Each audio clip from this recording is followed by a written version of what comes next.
Queridos irmãos, sou Padre João Henrique da Aliança de Misericórdia. Trabalho com o povo de rua e por esses irmãos que são excluídos pela nossa sociedade, mas privilegiados por Deus.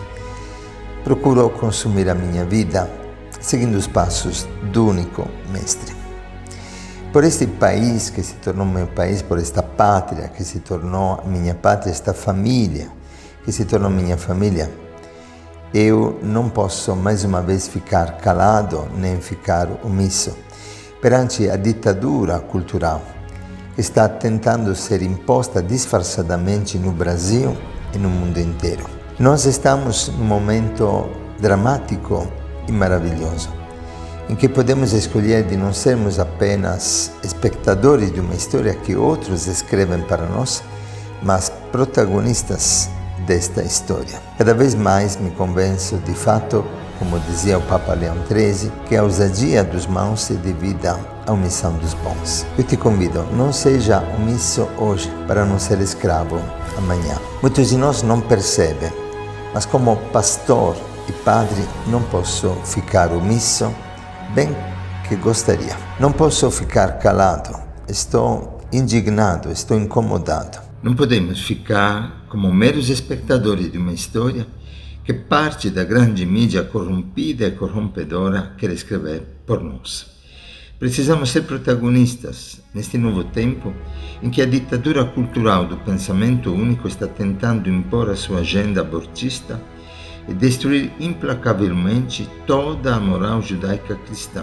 Está querendo impor uma agenda laicista, ateia, intolerante, contrária à liberdade religiosa, à família e à vida. A mídia corrupta está querendo impor silenciosamente a cultura de morte do antigênesis, que como veneno sutil envenena nossa alma, intoxicando-nos lentamente, anestesiando-nos sem que percebamos, entorpecendo-nos pela droga que lemos e assistimos e que nos faz ir nos acostumando progressivamente a esta corrupção que mata.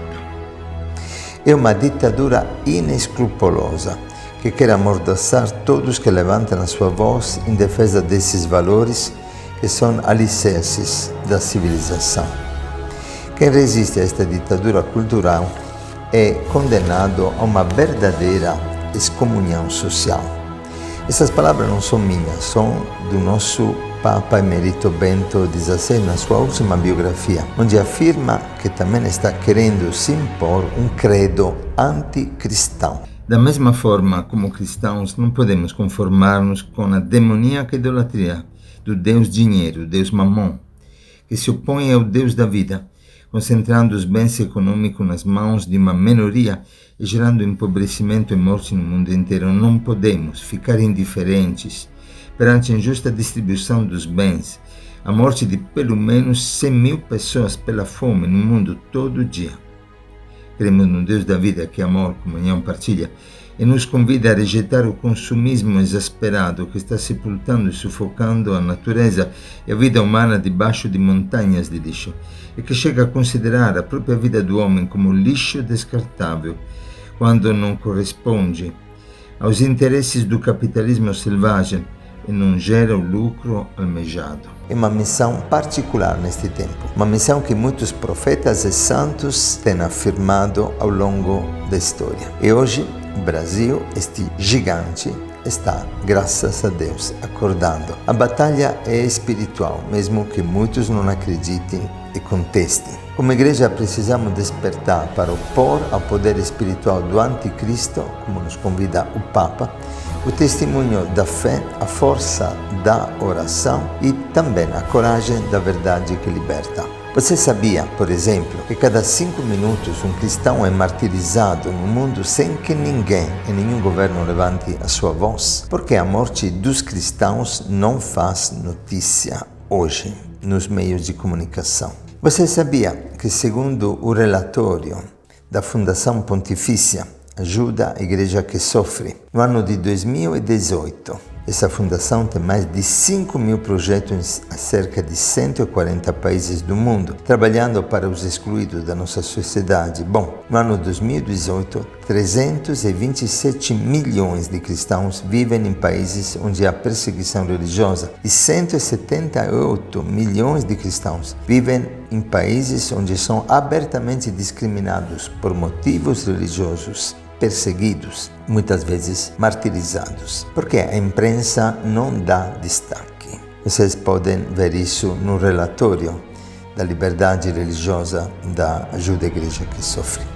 Você sabia que na China e em outros países comunistas foram mortas mais de 100 milhões de pessoas, 65 milhões apenas na China, e que ainda hoje na China as igrejas são queimadas, os cristãos perseguidos, os símbolos religiosos destruídos, enquanto nossos políticos estão vendendo as empresas brasileiras para este país. Por que as mídias se calam?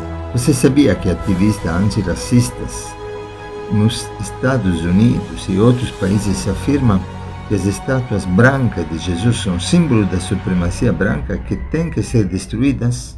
Você sabia que hoje, em vários países, entre aspas, democráticos no mundo, não querer que seu filho assista a aula de ideologia de gênero ou simples afirmar uma convicção pessoal de que homem e mulher é mulher, dá prisão, 3 anos de prisão, segundo uma proposta de lei, por exemplo, na Itália, e as mídias não te informam disto. Será que não percebemos como a ditadura desta cultura de morte está querendo impor-se também no Brasil?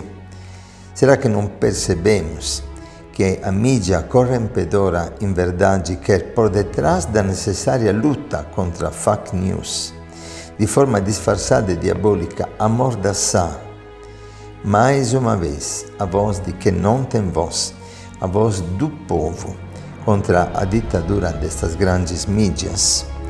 Será que não percebemos que no Brasil, por detrás da legítima defesa da saúde sexual da mulher, esconde-se mais uma vez a tentativa de legitimar o hediondo crime do aborto? A estratégia típica do inimigo mentiroso e pai da mentira é chamar o bem de mal e mal de bem, e de chamar a ditadura como liberdade de expressão, desde que seja liberdade para aqueles que impõem a ditadura em função de calar a liberdade de expressão de quem tem opiniões contrárias.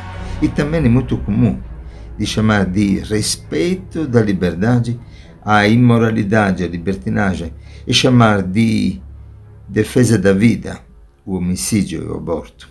A intolerância só é tolerada em favor daqueles que não gostam que você se expresse contra a opinião deles, em favor dos politicamente corretos. Incrível e vergonhoso que a liberdade da opinião de alguns se torne imposição para os demais e que o respeito dos direitos de uma minoria se torne uma ditadura sobre a maioria da população cristã do nosso país. Por favor, assuma a sua identidade, assuma o direito da sua liberdade, assuma orgulho da sua cultura e da sua história. Não seja omisso hoje para não ser escravo amanhã. Estou convencido que aquele que age em nós é mais forte do que aquele que age no mundo, e que os cristãos do Brasil unidos, homens e mulheres de boa vontade, formam uma rede do bem muito mais forte do mal que está no mundo hoje, e que podem escrever páginas gloriosas de um novo tempo para